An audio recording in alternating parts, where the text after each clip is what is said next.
Saludos, mi nombre es Ana Manuel Alcántara y es mi compañero y estudiante. El día de hoy vamos a estar hablando del capítulo 5 que lleva por nombre la expansión cafetalera del manual de historia de Centroamérica de Rodolfo Carrera.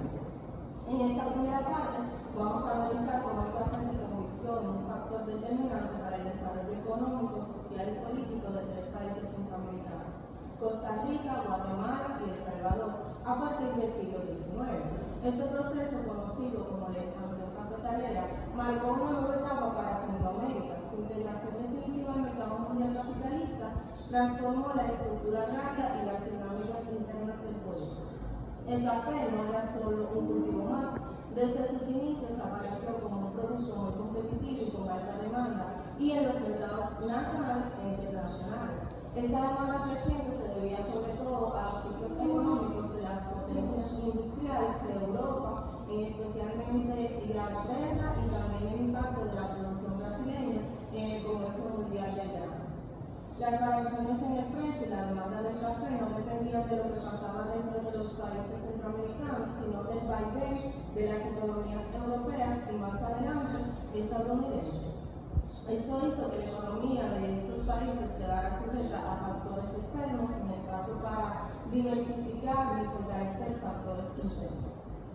En un inicio, la producción cafetalera estuvo en manos de pequeños campesinos. Sin embargo, debido a decisiones políticas claves, esta estructura fue reemplazada por el modelo de gran propiedad, es decir, fincas de gran tamaño, muchas veces controladas por una minoría que también dominaba el comercio del grano y tenía acceso al crédito.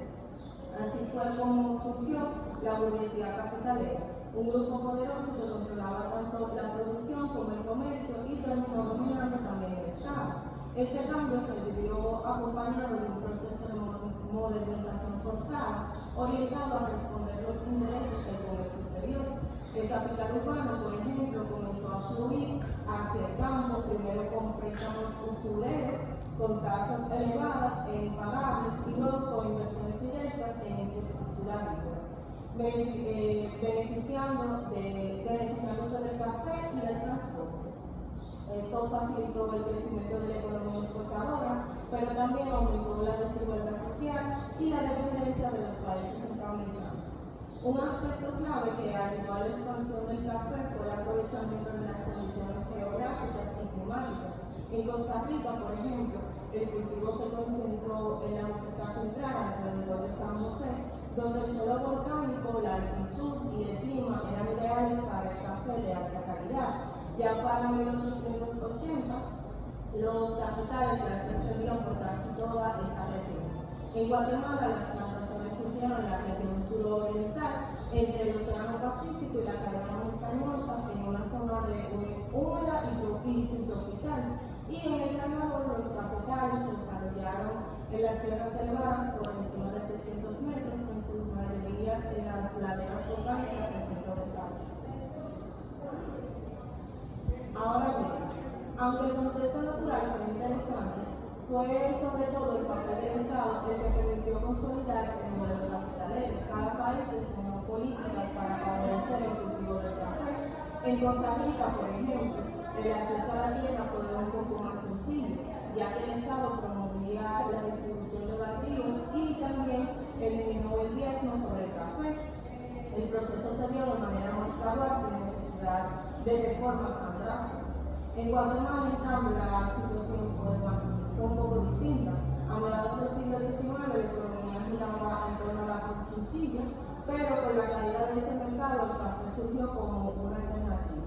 Sin embargo, para que esto funcionara, fue necesario cambiar radicalmente el modelo de propiedad de la tierra y el acceso al crédito. Así, durante la Revolución Liberal de 1871, los nuevos gobiernos tomaron medidas más agresivas. Por ejemplo, confiscaron tierras de la iglesia, abolieron formas coloniales de tenencia de tierra y promovieron la expansión del café con apoyo del capital extranjero, especialmente de Alemania.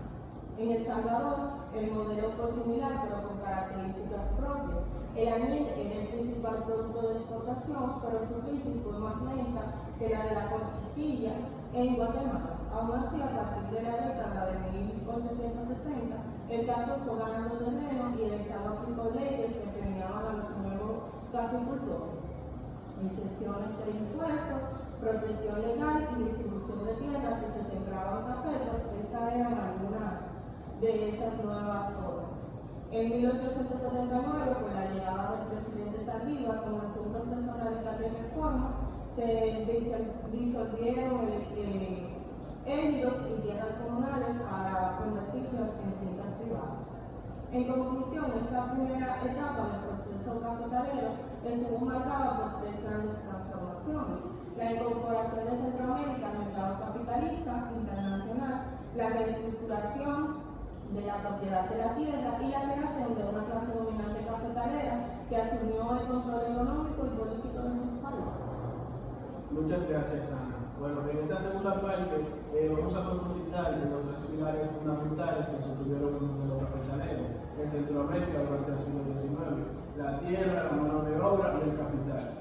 Estos elementos definieron la forma en que se organizó la producción, se distribuyó el poder y se estructuraron las relaciones sociales en países como Costa Rica, Guatemala y El Salvador. Empecemos con la tierra. Bueno, en Costa Rica el acceso fue relativamente fácil, al principio gracias a una abundante disponibilidad de tierras baldías, incluso en zonas estratégicas como la meseta central. El gobierno promovió su compra o distribución gratuita para incentivar la agricultura comercial. Esto permitió que muchos pequeños y medianos propietarios se establecieran como caficultores. No hubo una concentración significativa de tierra hasta después de 1935.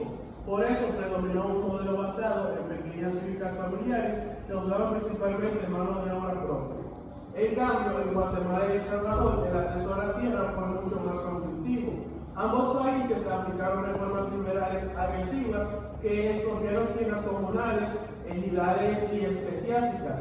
En Guatemala se abolió el sistema del censo enfiteutístico, se nacionalizaron propiedades de la iglesia y se vendieron baldíos muchas veces a precios bajos y con facilidades de pago, lo que favoreció a la acumulación en manos de la élite cafetalera. En El Salvador la situación fue mucho más radical.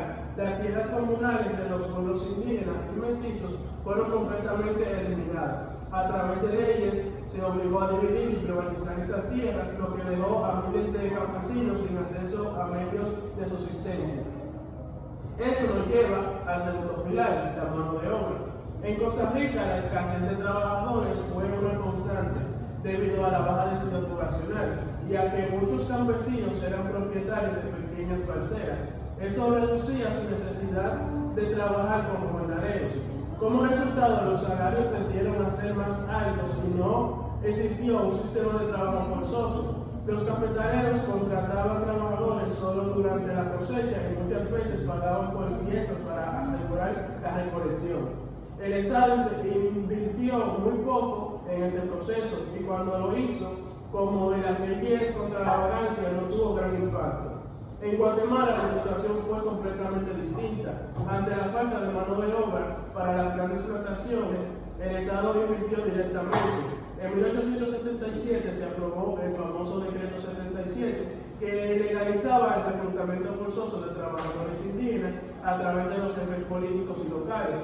Esos trabajadores eran enviados a fincas durante las temporadas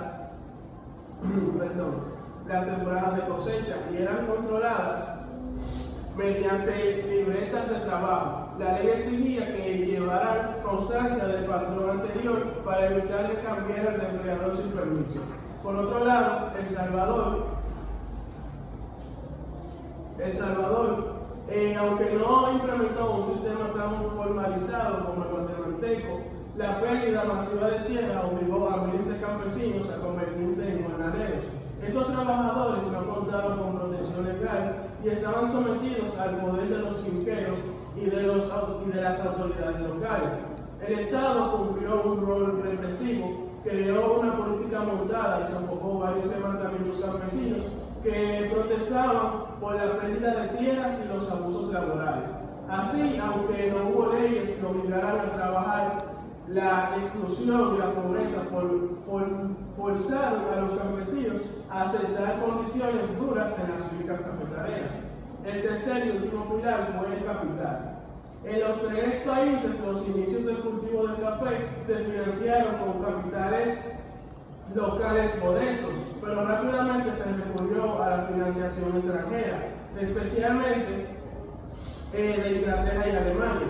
En Costa Rica, comerciantes locales actuaban como intermediarios entre productores y casas de cambio y comerciales, ingresas que adelantaban pagos para las cosechas futuras. Aún así, el acceso al crédito era desigual. Los pequeños productores dependían del préstamo con intereses altos y condiciones desventajosas. En Guatemala, el papel del capital alemán fue clave. Muchos inmigrantes alemanes, con apoyo de bancos europeos, establecieron grandes fincas y prestaban dinero a tasas elevadas. Incluso compraron tierras por medio de hipotecas. El sistema bancario creció por el crédito que beneficiaba sobre todo a la élite. En El Salvador, los grandes cafetaleros y comerciantes actuaban como prestamistas, mientras que los bancos aparecieron después de 1880 y también operaban con créditos selectivos. En síntesis, podemos decir que la expansión del café en Centroamérica se apoyó en un sistema económico y político diseñado para beneficiar solamente a la élite. El acceso a la tierra, el uso de la fuerza laboral y la obtención del capital estuvieron orientados a consolidar una estructura de poder excluyente. Esto permitió la integración al mercado mundial, pero también generó profundas desigualdades sociales que marcaron el destino de la región por generaciones. Muchas gracias.